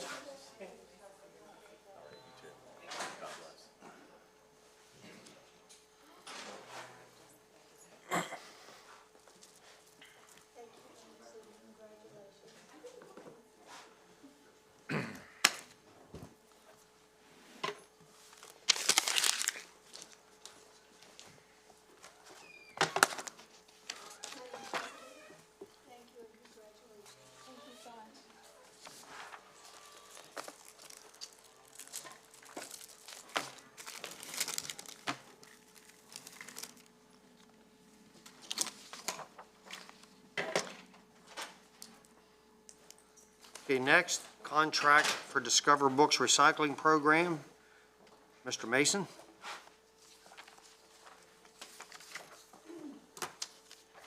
Good morning again, Dave Mason, Deputy Director with Solid Waste. I'm here today for a motion to approve a contract with Discovery Books. We're looking to enter into agreement with Discovery Books for a book recycling program at the 40 West Landfill and the Greensburg Transfer Station. This will be at no cost to the county. The book program would accept any hardback or softback books, textbooks,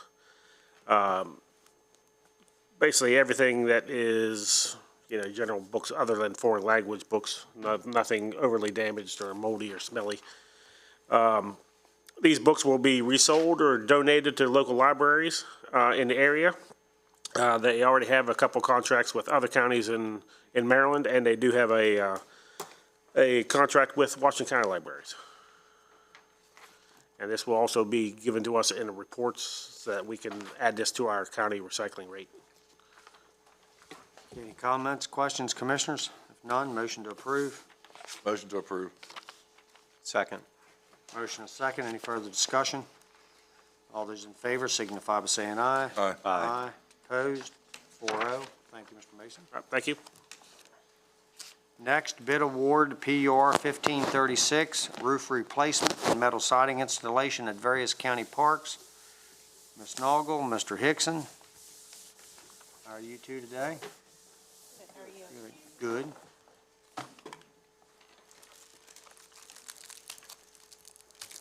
Good morning, Commissioners. Brandy Noggle, buyer in the purchasing department. Danny Hickson, Deputy Director of Buildings, Grounds, Facilities. The recommendation I have for you this morning is for the bid award PUR 1536, roof replacement and metal siding installation for various county parks. Move to award the bid for the replacement of park pavilion and restroom roofs and installation of metal siding and specific areas of restroom buildings to the responsible bidder, Reese's Home Improvement out of Boonesboro, Maryland, who submitted the total sum as follows. As you'll notice in the bid tabulation, Reese's was the lowest on each location, all 4 locations. The total of those 4 locations is $131,187. The installation shall include the install of a new 28-gauge metal roof on park pavilions and restroom buildings. We shall include, the work shall include the removal of the existing 25-plus year shingle roofing and replacement of decking that is damaged and in poor condition. The restroom buildings will also have metal panels installed on the gable ends. Project locations include Camp Harding, Chestnut Grove, Clear Spring, and Penmore Parks.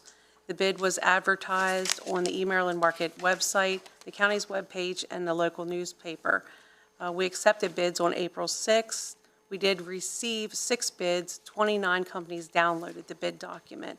The bid tabulation was added to the submittal. There is funding in the CIP project for this department.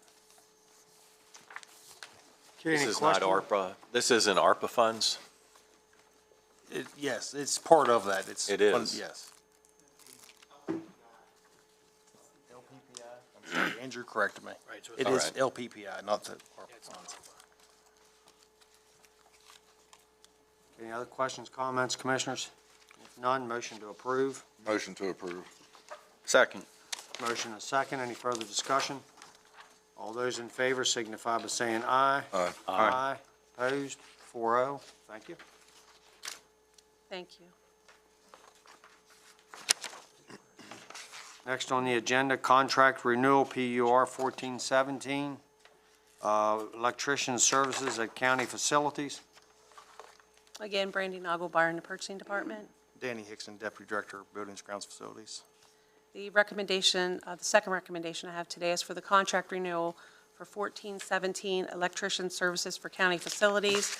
We move to renew the contract for electrician services at county facilities with Cube Electric out of Williamsport, Maryland, per the rates included in their letter dated March 28, 2022. Cube has requested an approximate 4.8% increase above their currently hourly rates for work performed by their electricians and apprentices for the regular hours, evening hours, Saturdays, Sundays, and holidays, as well as the rate for consulting and design services. On June 4th, 2019, the board originally awarded the contract for the subject services to Cube at the rates indicated below and based on a total base bid formula. The contract was for a period of 1 year beginning July 1st, 2019, with the option by the county to renew up to 4 consecutive 1-year periods. This is the third of the 4 one-year options to renew. In addition to county facilities, the Washington County Health Department, Children's Village, Museum of Fine Arts, county housing buildings, and the Washington County Free Library use this contract. Okay, commissioners, any questions? If none, we're looking for a motion to support the recommendation. Motion to, go ahead. Motion to approve. Second. Motion and second. Any further discussion? All those in favor signify by saying aye. Aye. Aye. Opposed? 4-0. Next, contract renewal, PUR 1383, plumbing and heating maintenance services. Ms. Noggle, Mr. Hickson. The next recommendation I have for you is the contract renewal 1383, plumbing and heating maintenance services. We move to renew the contract for plumbing and heating maintenance services at county facilities with Beaver Mechanical of Hagerstown, Maryland, per the rates indicated in their letter dated April 13th, 2022. Beaver is requesting an approximate 27% increase above their current hourly rates for work performed by their plumbers and plumber helpers for the regular hours, evenings, Saturdays, Sundays, and holidays. This increase is being requested due to the rising wages to retain their staff and to cover their costs to operate. On July 10th, 2018, the board originally awarded this contract to Beaver at the rates listed above. The contract was for a 1-year period beginning July 1st, 2018, with the option for the county to renew up to 4 consecutive one-year periods. This is the fourth and final renewal.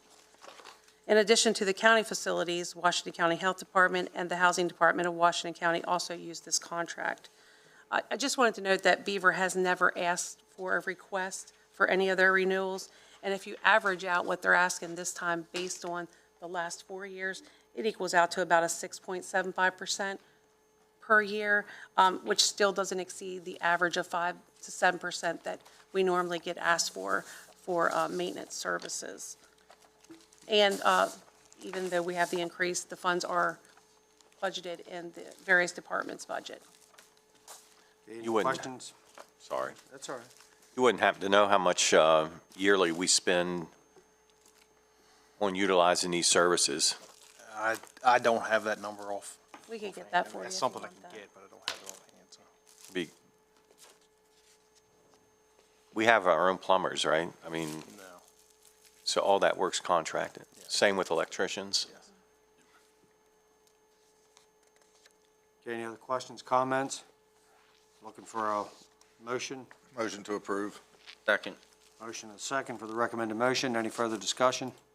All those in favor signify by saying aye. Aye. Aye. Opposed? 4-0. Thank you. Thank you. Thank you. Next, intergovernmental cooperative purchase, INTG 220085, 3 fire engines. Ms. Noggle and Mr. Jacobs. Welcome. How are you today? Good morning. How's Mr. Jacobs today? I'm good. Good morning. Good, good. The last recommendation I have for you this morning is the intergovernmental cooperative purchase, INTG 22-0085, for the purchase of 3 fire engines. Move to authorize by resolution for Fire EMS Division of Emergency Services to purchase 3 firefighting engines at a cost of $743,255 each, for a total cost in the amount of $2,229,765. We are going to be using another jurisdiction's contract, which was awarded by Houston Galveston Area Council to Atlantic Emergency Solutions out of Williamsport, Maryland. The acquisition of these fire engines will allow the Department of Emergency Services to maintain a reserve of firefighting vehicles in order to respond promptly and effectively when managing emergency incidents within Washington County. The vehicles will be considered to be a critical asset in efforts for the public safety's role to protect life, property, and the environment. The Code of Public Law allows the county and provides the Board of County Commissioners the allowance to procure goods and services through a contract entered into by another government entity, as long as we abide by the same terms and conditions. And the county will benefit with a direct cost savings due to the economies of scale that this contract has leveraged. The Department of Emergency Services has budgeted for this in their CIP budget. Eric, how long does it take to get a fire? How long does it take to get those? So the estimated delivery date is 18 to 24 months. These will be shared, This is, oh, I'm sorry, Terry, go ahead. shared by volunteer companies as well as county. Correct. So the reserve status would allow us to place those engines collectively in the county where the need is.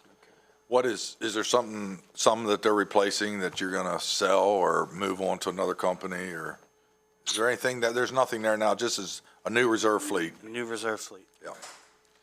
Are these being built in Williamsport?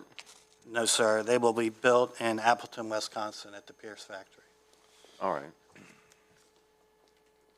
18 to 24 months, is that just typical lag time? Are they custom-built pieces? Is there a lot of other fire companies, municipalities in the market too? So they are custom built. It's just the lag time right now with the backup from COVID and the market itself. And this is our first time as a county buying fire engines? Correct. In a program such as this? I know this has been talked about even since before I became a commissioner, and it was on our CIP agenda, and it was taken off, and then I'm glad we have it back on for this. Yeah, I'm good. Motion to approve. Second. Motion and second. Any further discussion? All those in favor signify by saying aye. Aye. Aye. Opposed? 4-0. Thank you very much. Thank you. Thank you, Commissioner.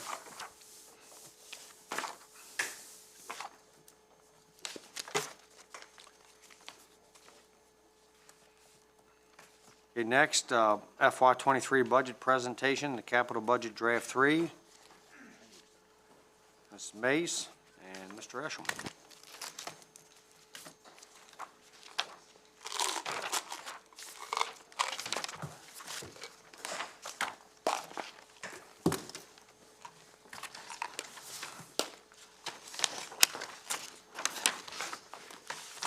Andrew Eshelman, Director of Public Works. Kelsey Mace, interim CFO.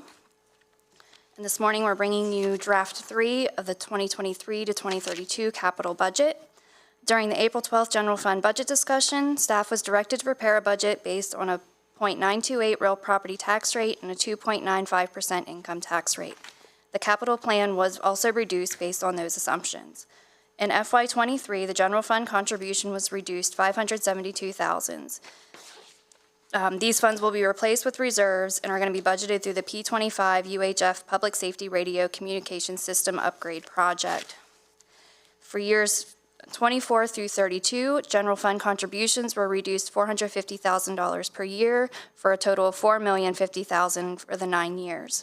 The affected projects are Systemic Improvements Building for $1.8 million, Information Systems Replacement Program $850,000, General Equipment and Vehicle Replacement Program, $364,000, Highway Vehicle and Equipment Replacement Program, $900,000, and Stormwater Retrofits, $50,000. In your attachment to the RF, you can see these individual changes in the detail sheets that were provided.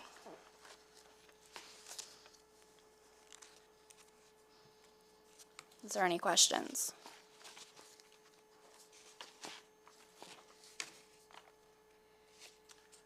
Okay, any questions, commissioners? Okay, moving forward, FY '23 budget presentation, general fund, draft 4. Can we go back for just a minute? So the changes in FY '23, can you run through those again real quick? So we're reducing the new cash coming out of general fund and are going to use some capital reserves to replace that for '23.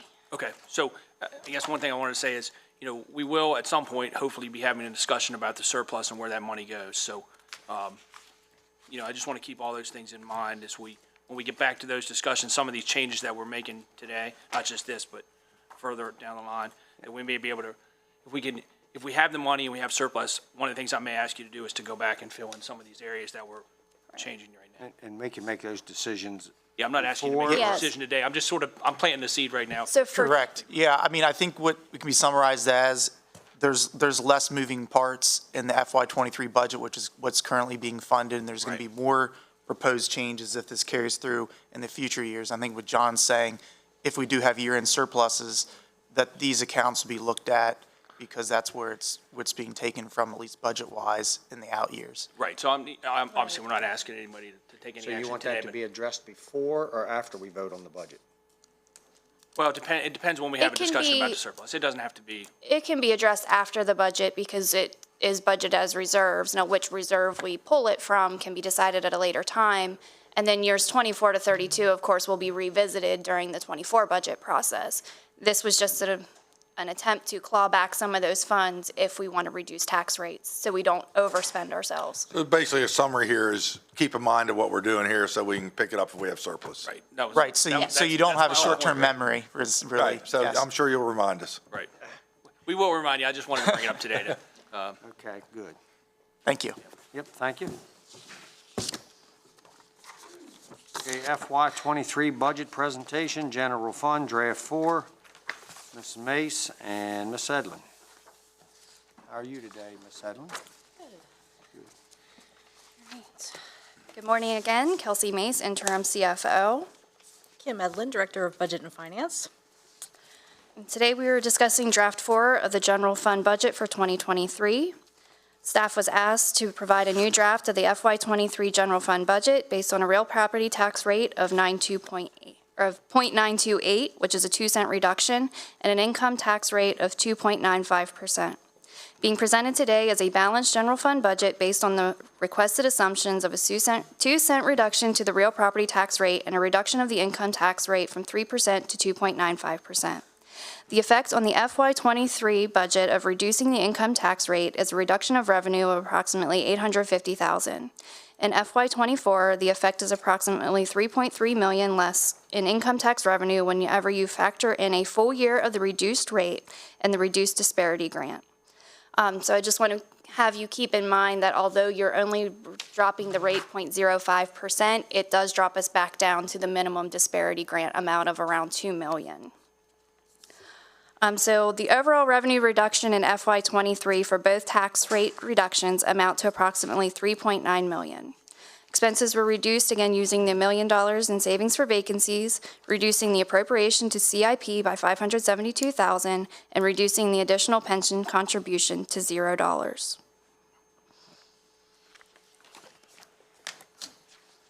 Okay, Commissioners, any questions, comments? Mr. Martirana, anything to add? No, I mean, so what you have here is now, I guess, draft 4. It is a balanced budget that's being proposed based on the direction that the commissioners gave last week about the property tax rate and the income tax rate. I will just add that while I do have a balanced budget in '23, it will make '24 more difficult to balance. Okay. I think for 5 years now, we received 5-year budget projections, and things vary, things change, but Correct. They've never been accurate. I think it's just worth pointing out that, or I'd like to ask a question. Under discussion, the middle sentence, give or take, the effect of fiscal year '23 of reducing the income tax rate is a reduction in revenue of approximately $850,000. Is that over what? So that is over what was presented last time. Okay, budget So- version 3. Right. So last time I came, it was just with the real estate tax rate reductions. If we reduce income tax on top of it, it will be another $850,000. But at the end of the day, we're still bringing in more revenue than the year before. Our budget is larger this year than our projected budget for the year prior. Yes. So, I think we need to be careful about wording like that. We sometimes chastise the Board of Ed when they say we're cutting their budget, we're cutting their funding. They're getting more money than the year before, and same with the county. What's fair for our argument against them needs to be fair for our argument as we discuss the budget too. So, we hold them to that standard. I want to hold ourselves to that standard too. We're bringing in more money than the year before. So that reduction, we're not bringing in less money, we're bringing in more money. It's just from the budget version. Yes, it's a reduction from the last draft of the budget. Right, I mean, I think, just to clarify, we went from draft 3, that's the difference between draft 3 and draft 4, because the revenue is going to be reduced, so that's what it shows. So I understand what you're saying, but we want to show a comparison between what was proposed in draft 3 and what was in draft 4. I think, too, it's important just to point out that, it says in there, reducing the additional pension contribution to 0. I think we all know, and we all said that that's not going to be 0, that we will use money to boost that up. And just echo what Commissioner Kiefer has been saying. Just in the short time I've been on this board, I've seen revenues in excess of $60 million. And so, when we grow by $17 million last year, $14 million this year, I don't think that's sustainable. And we need to get back to an attitude of an average of $3 to $5 million growth per year. We've had a couple good years. I think we're in for a couple more good years. But hopefully, as we still see money increase, we'll watch how we're spending it. Okay, any other comments, questions? I'd like to thank our board for agreeing to this and thank our staff. It's you ladies, and your team have a difficult job, and it's even more difficult in an election year, no doubt. But thank you for doing what this body has asked. Thank you. And we do this on behalf of our citizens. And you do too. So then one last thing before we move on to the next thing is we would just need a consensus of what we are taking to the public hearing and what we will be advertising. I think everybody agreed on this, didn't they? Right, you're talking about the budget, but you're talking about the tax rate. That's.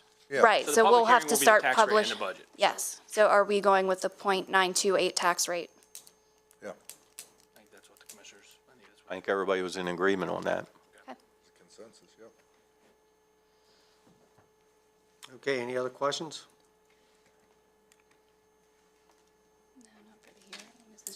Thank you. Okay, next, FY '23 semi-annual service fee, real estate property tax, Ms. Mace and Ms. Edlin again.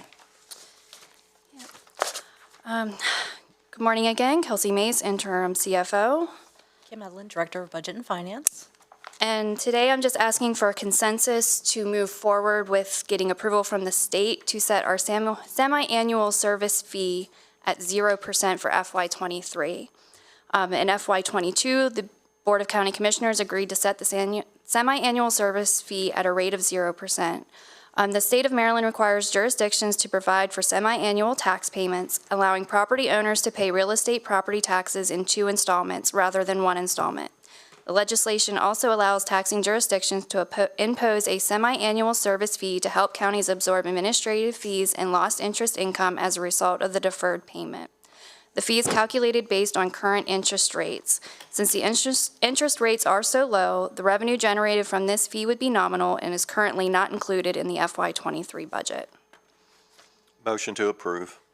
Passed. Second. Motion and a second. Any further discussion? That's a good thing.